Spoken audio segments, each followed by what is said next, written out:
The desolation known as the wasteland, a span of decks torn apart by the unfathomably destructive weapons of old Earth, was called Mission Control in better times. This was the ship authority's domain, an impregnable stronghold and the seat of power. The mutineers' attack was months in the making, a decisive, disabling strike at the electronic heart of their world. It should have been over in less than an hour, but such things rarely go as planned. The ship authority was made of harder stuff than anticipated, and the first assault was driven back. In the following months of attack and counterattack, the mutineers' failure to quickly secure the complex cost them much in lost lives and spent firepower. When forced to surrender ground, both sides adopted a policy of destroying anything not of immediate use, so as to deny it to the enemy. Decades later, deteriorating conditions at home began to drive explorers and treasure seekers farther and farther afield, until a lucky group wandered into the fringes of that fabled battlefield. When the first news trickled back to decks littered with the technological marvels of old Earth, the scavengers swarmed like maggots devouring a carcass. Inside of a month, the first 2 decks were swept clean, but moving deeper into the seemingly bottomless ruins was a more daunting challenge. The entire zone was unpowered and bitterly cold. Portable lamps provided the only light. Fused doors and warped bulkheads made a maze of the original corridors, and descending to the lower levels, now accessible only through jagged holes in the decking, was a treacherous proposition. Add in the traps left by the long-dead defenders of Mission Control, or by prospectors, as it were, hoping to dissuade the competition, and more often than not, it was a one-way trip. But we can travel. We can go back at any time. That's fine. And so it's not a problem. We have people in here though. Mission Control. I think we have another mission here, don't we? We may. Let's see. We have a greenhouse here and a cage. While vegetables grown in recycled water lack the minerals that soil contains, they taste infinitely better than end tabs. Live frogs for clients who can afford finer things in life, like frog stew and filet mignon with fresh herbs. I don't know what filet mignon is. But either way, I know how to pronounce it because I've seen it. Zilla. No vacancies, says a woman with oddly colored eyes, shaking her head. We're fully booked. So that's your hotel? Sure is, the woman smiles with pride. Fixed her myself. The finest bed and breakfast in 5-mile radius. What do you serve for breakfast? Fresh algae from hydroponics, homegrown mushrooms, and roasted frog legs. We also serve the finest lager around, made from fermented fungus. Yeah, I think that's what that is what lager is made out of. Good business then, even after all these years. Well, not as good as before when you needed a cart to haul away the day's digging, but still enough to put food on your table. Any tips? Don't venture too deep. That's the fastest way to end up dead around here. How so? You've heard about them mind worms, I assume? No hiding from them. They can sniff you out and empty your noggin faster than you can empty a soup bowl. Then there's old Bub himself, king of this dunghill, and if that's not enough for you, there's plenty of 2-legged predators down there, just waiting for you to drop your guard. Old Bub? Beelzebub, the great serpent himself, Old Bub for short. Never seen him myself, but heard way too many stories about to doubt him. A serpent down in the ruins? With jaws big enough to grab a 20-foot container and swallow it whole. Imagine something that big coming at you in the darkness. She crosses herself quickly. Bullshit. Bullshit, he says, scoffs the woman. I've offered $2,000 for them jaws. Several crews went down to hunt the beast. Wilson's the only one who crawled back with half his face missing. Something tells me he ain't going back there again. Yeah, that bounty's still good? In case I run into this Beelzebub. You didn't listen to a word I said, did you? She sighs and shakes her head. But yes, you get me those jaws and I'll pay you $2,000. No questions asked. Well, apart from, are these the jaws? Like, that's a question. And I can steal all these things. 2 electronic modules. Lovely. Wilson. A badly scarred man is talking to a group of scabs warming themselves around a glowing heater. You suspect he's trying to recruit them for some task, but it's not going well. Wilson, says one of the scabs, taking a long pull from a flask. You're so full of shit. I'm amazed you can walk upright. If old Bub ever got his mitts on you, you never would have come back at all. You think I did this to myself with a pocket knife? Wilson growls, turning his face to the light to better display his horrific scars. Yeah, or maybe you fell down a shaft and this just makes a better story. One of the others shrugs. What happened to you? Wilson here claims to have tangled with old Bub himself, says the scav with a flask. But I guess the beast took one friendly lick and decided to put him back. You calling me a liar? Wilson Stone communicates his intentions as plainly as a handwritten letter. Calm down, old man, grins the scav. We're just funning with you. Who or what is old Bub? The serpent that lives in the bottomless pit. One of the scavs nods towards the scorched maw leading to the ruined decks below. Nobody's ever seen him, because if you did, you'd already be dead. Except for Wilson, apparently. Oh, I seen him all right. Wilson thoughtfully strokes the ruins of his face. And I'm gonna bear his mark for the rest of my life. Tell me your story. What's there to tell? Wilson grumbles, looking down at his feet. We went hunting old Bub soon as we saw the bounty. 5 of us went down. I was the only one who crawled back up. That part's true for sure, says one of the scavs. And I won't soon forget it. He was drenched in blood down to his waist, the skin hanging off his face like torn red rags. The devil got his claws in him, all right. He quickly crosses himself. It was fast, a blur, Wilson says. We were just talking about how there was no trace of the thing and maybe it was time to turn back. When old Bub burst out this mound of rubble, legend itself exactly as advertised. Jaws were 15 feet wide, not exactly jaws, I guess, more like mandibles. Snapped Edgar's in half like a twig. May he wake with the dawn. Then it came for me. That would have been it right there if I hadn't slipped in Edgar's blood so that the mandibles only grazed me. I passed out from the pain, or maybe it was pure terror, and when I came to, Ortega and Bradwell were gone. Coombs were slumped against the wall with his head in his lap, like it was cradling a baby. What did this mythical beast look like? The whole thing was over so fast I hardly had time to get a good look at it. All I know for sure is that the head coming out of the rubble was mostly this gaping maw with no eyes that I could see, and the mandibles, as long as a man is tall, each ended in a hook. So if it snags you, you can say goodbye to this world. All right. I just walk away from him. That's all right. What about the store vendor? Last chance to get supplies, friend, says the storekeeper, delighted to see a new customer. Just last week, a fella crawled out of there, and you know what he told me? I should have brought more ammo. God's honest truth? Yep. Do you have anything special? Anything special goes to the habitat. I can get 700 credits for this new roll dampener here. He shows you a small upgrade ship. And that is a squad leader upgrade ship. Party, new roll resistance plus 10, initial disposition plus 1. Huh. Well, the problem is the habitat is far away and the trip is neither cheap nor easy. How about I give you 500 credits for it right now? Sorry, friend. It's not for sale, repeats the trader. Really? You don't let me do that? Okay, well, I'll reload then. Because I want to ask for that. But I need my persuasion to be up by 1. Not a big deal. Absolutely not a big deal. Let's look around a little bit. Should I look around a little bit? I think we should. I mean, we save. We're good. Let's go. It's not how I pictured it, says Evans. I thought it would be bigger, taller. Yeah, they say it goes down for miles, so you're looking at the tip of the iceberg here. It's hard to believe this was the most feared place on the ship, says Jed. It looks so pitiful now. They feared not the place, but the power that once imbued it. Without it, it's nothing but some dusty old ruins. And now the Habitat's factions are fighting over this power, unwilling to share it. Sooner or later, someone will win. Then we better join the winning side. Amen, brother. Let's go.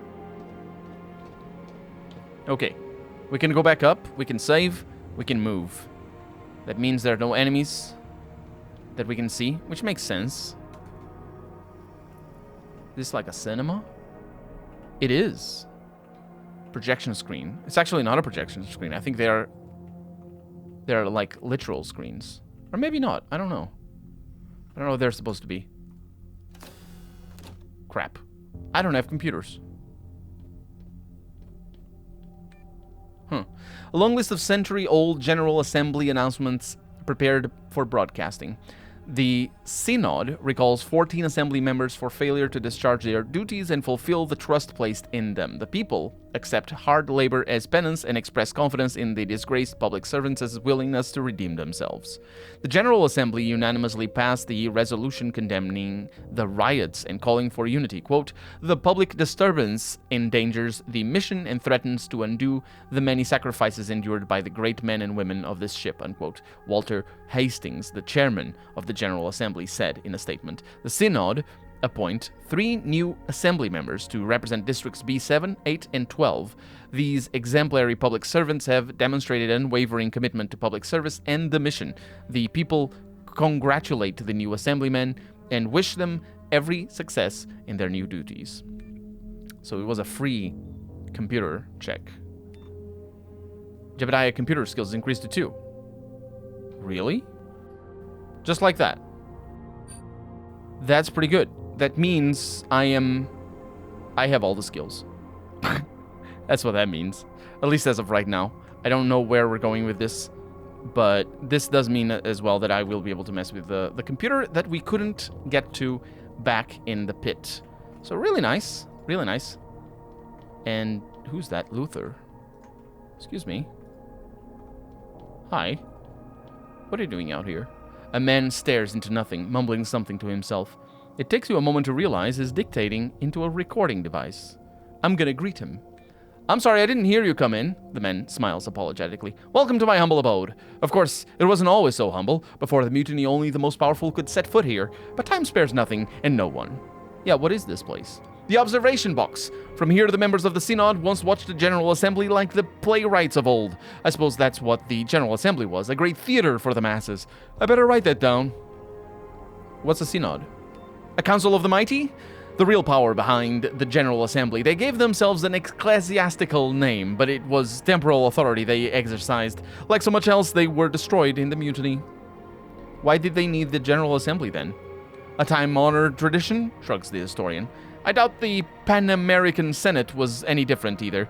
The real power was always in those close to the throne. The advisory councils and committees, that's where all the decisions were made. And what are you writing there? Our history? If we ever reach Proxima, our descendants will want to know about the voyage. Need to know, he corrects himself. Don't you think? Yeah, I think it's important. Exactly, says the man excitedly. The key to the future lies in the past, and the most important question isn't what, but why. Yet fools always ignore it. Do they know why there was a mutiny? Do you? Sure. People rebelled against the tyranny of the ship authority. Are you saying there's more to it? Of course there's more to it. This tyranny you speak of, did the ship authority become more tyrannical over the decades, or did the new generations merely perceive it as such? And if that's the case, what could be done to lessen the impact in the future? What, the impact of what? Of the tyranny, or of the... Anyway, when the next mutiny starts drawing near. Well, you should indoctrinate your new generations. That's what you need to do, if that's your objective. But if you... The mutiny only happens because the ship authority has authority over the people who do the mutiny. If there was a democracy, you know, either way, it doesn't... The point is, the power imbalance is the reason why there's a mutiny in the first place. If people could be like, no, I don't like what you say, and the people in power would be like, oh, okay then let's do different.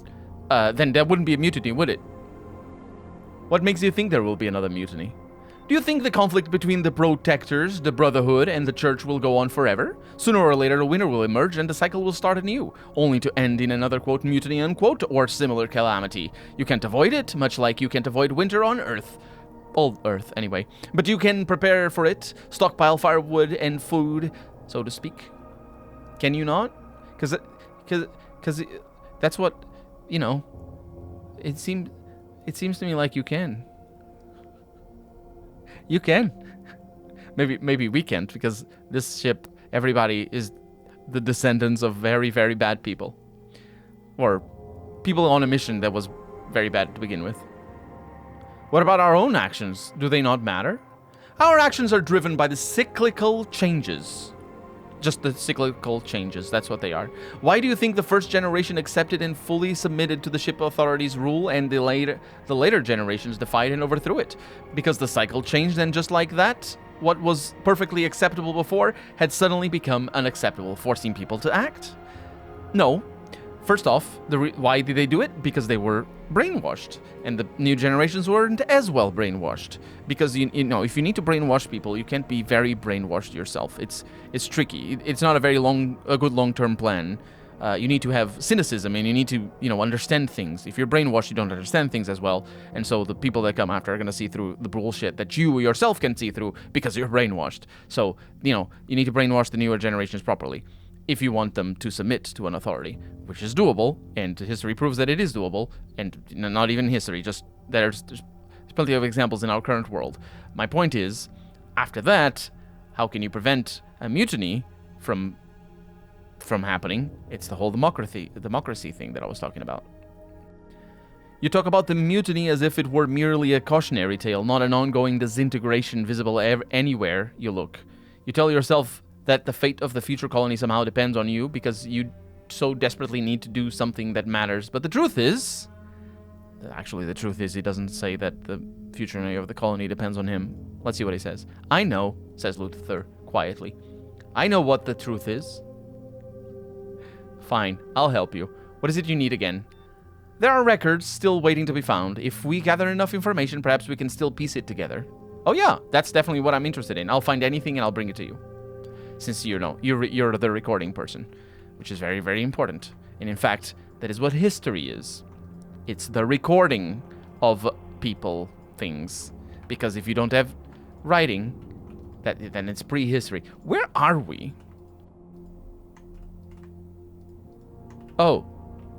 Yeah, we can go through there. I can't. It's very dark, you see. Oh yeah, there's a passage. Let's move on. Let's explore. This is exciting because I've never been here. The early access version didn't have this. Or at least the version I played. And we'll climb down. Let's go. Fuck the habitat. Okay, so the people from the bit are here. There's a scav there. And I don't know if they're aggressive, but it doesn't matter. Because they talk to you before they attack you. There's a person. Admin center. Oh, this is like a city as well? And many false prophets will arise and lead many astray. Yeah. It may be a mixture. Let's mess with this scav first, because that way we can sort of clean up this area. Why is it red? Oh, there's a blockade over there. Give me a hand, will ya? Says a scav pointing at the nearby crate. I tried dragging it, but it's too heavy. What's in it for me?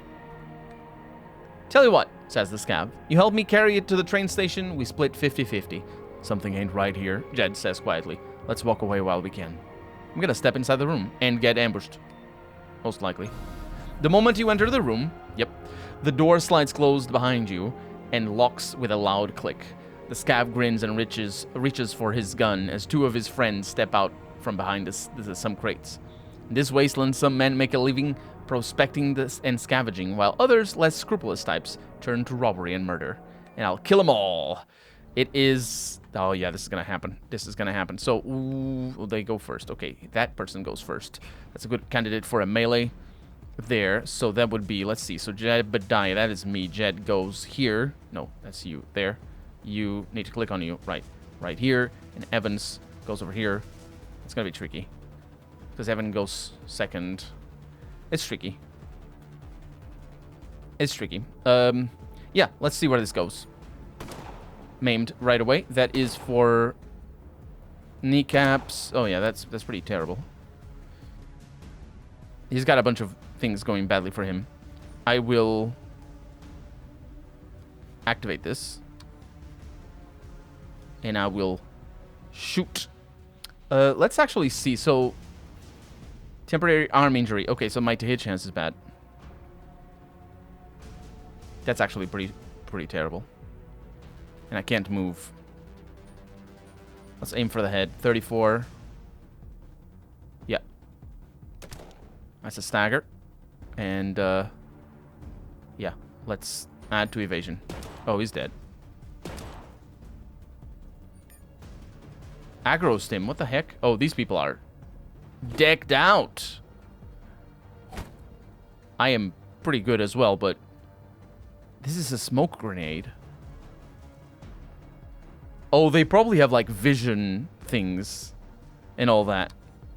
I can't see for crap. I'm missing. Why? I don't have enough action points. Oh, aiming for the head is, can aim for the legs. Aiming for the... This is a... It's not gonna happen. And then I can send Jed back there. He'll get shot. Yeah. These people are decked out. We're way over our head. Oh, no, that's not what I wanted to do. At all. Oh, melee attack works in... that's good. Let's go for the head, then. Critical. And it dealt very little damage because they have damage reduction for days. Whew. Pretty nasty. Pretty nasty.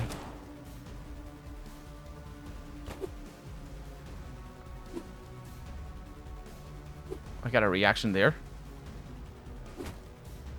And they're attacking my vital organs. Not the vital organs, they're attacking my can't reload. Don't have enough action points. How long? 4. Okay. Let's just keep going.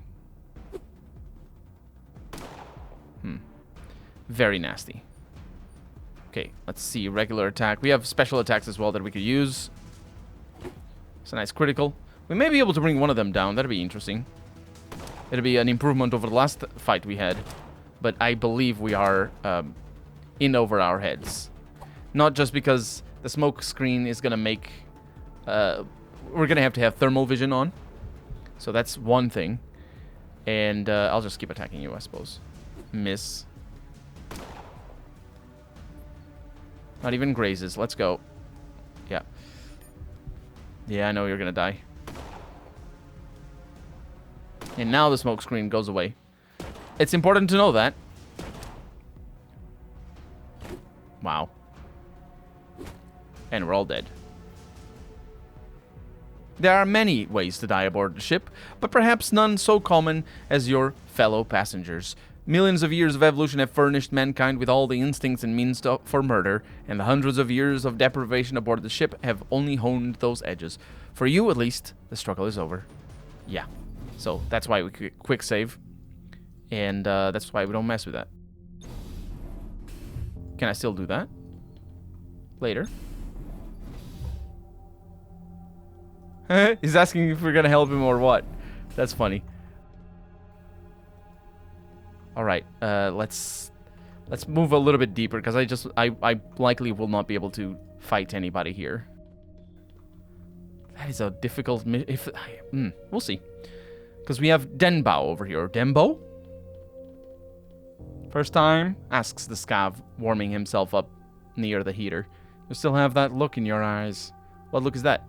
Seeing it all for the first time. He gestures around him, figuring out what to make of it.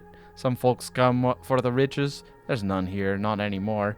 Others seek the glory of the imaginary past, when everything was just the way it should be. Capital J, capital T, capital W, capital I, capital S, capital B. And then there are the divers. But you don't look it. Why's that? You have to be a bit mad, and that's putting it mildly, to be in this business. For a true diver, another human being is just a rival or a threat. Best to dispose of it. You catch yourself thinking that, it's time to retire. You know any divers here? Sure do, nods the man. Foley, but it's been a while since I've seen him. Wilson's never been the same since his date with old Bub. Hargrave's down there somewhere, but I'd stay clear of him, if I were you. Shadow, too. He lost more crews than I can count, yet not a scratch on him. Then there's that mutant bastard, but he keeps to himself. We have mutants. Are we gonna be able to meet them? I can go through. There's more scavs. Can I get there? I don't know. I do not know. Oh. Yeah, I can. Oh, there's terrible things that happen down here. We have a stim pack. Or a regen thingamajig. We're all decked out, so we're good.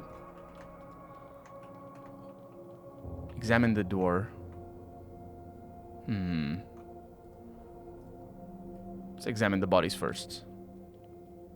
A dead scav lying in a pool of his own blood, a revolver still clutched in one hand. Judging by the holes, he must have crossed paths with the cruel and dangerous two-legged beasts plaguing these ruins. Before you can decide what to do about it, the dead man's eyes snap open. He's whispering something. I am gonna use a regen stim. Let's do it. It adds biotech. That's pretty awesome. The scav starts to shiver from crown to boots as the drug cocktail courses through his system. What little bleeding he had left to do stops, and accelerated tissue regeneration begins. But he's too weak to endure these processes. The scav soon goes into shock and cardiac arrest. Lucky for him, you're ready with a makeshift defibrillator fashioned from a battery. I'm not sure that's how it works, but sure. He's going to be sore, no doubt, and have 2 extra scars, but his respiration stabilizes, and his heartbeat gradually slows to normal. Nice work, Doctor. Yeah, right. I can take the pistol as the payment for my services, or leave the pistol. He will need it to defend himself when he regains consciousness. Yeah, I don't need the pistol, so I'll just leave it. Who knows? You might see him again in the future. Yep, that is very much what I'm banking on, because that is how this game works. Or at least the Age of Decadence definitely worked like that. There's an enormous quest line that is completely gated based on whether you help somebody early in the game or not, or if you're a jerk. And if you're a jerk, he just wants to kill you the moment he sees you. But it's the huge quest. Well, it's not huge, but it's like 5 or 4 different quests. So that wasn't the people we were looking for. Who are we looking for here? Tower control module. It's gotta be in here somewhere, right? I don't think we're gonna find it unless we fight. And look at that, that's blocked. And to do fighting, we might as well do it in the places that we know we can do, right? So let's go back to the pit and tell Earl about our success. Well, inquires Earl, I'm gonna need a little more time. The Grangers took the client, but I can get him back. Earl nods distractedly, losing what little interest he had in the topic. And the quest is done, I think. Do you have anything for me? Client came in while we were out. Name of Faith Ward. Oh, Faith! Is that her? I think that's her. That's her. We have our 4th companion, I think. Or 3rd, as it were. 4th party member. Ward Salvage was a prospecting outfit operating out of the frontier. They recently happened on a valuable find, like once-in-a-lifetime valuable, but ran into a bit of a snag trying to sell it. Now Miss Ward is the last breathing member of that organization. The lady wants to reclaim her rightful property and deliver some old-fashioned retribution on the low-down, cowardly scum that stole it. Earl spits on the floor to further elucidate his feelings on the matter. After a quick examination of Miss Ward's finances, I assured her I knew just the man for the job, someone intimately familiar with the legal term extreme prejudice. Where can I find her? Take the stairs on the right, you won't miss her. I'll take care of it. Awesome. Awesome. This is fantastic, because now we're going to be able to have computers. Although we already have computers, which is also pretty awesome. So, we'll see. I don't know if I want to be the one with computers. But I may want to be the one with computers, because there's some cool... There's this thing over here, the critical thinker. And I can get that. I have enough... Well, no, I can't have that, because I don't have enough perception. Oh my god, this is so good, though. But I should, yeah, I don't have enough perception, which sucks. Now, where's Faith? Wait, what? Bartender? Did I... Oh, she's over there. Right. I believe I'm not wrong in saying that she's the new companion. Let's find out.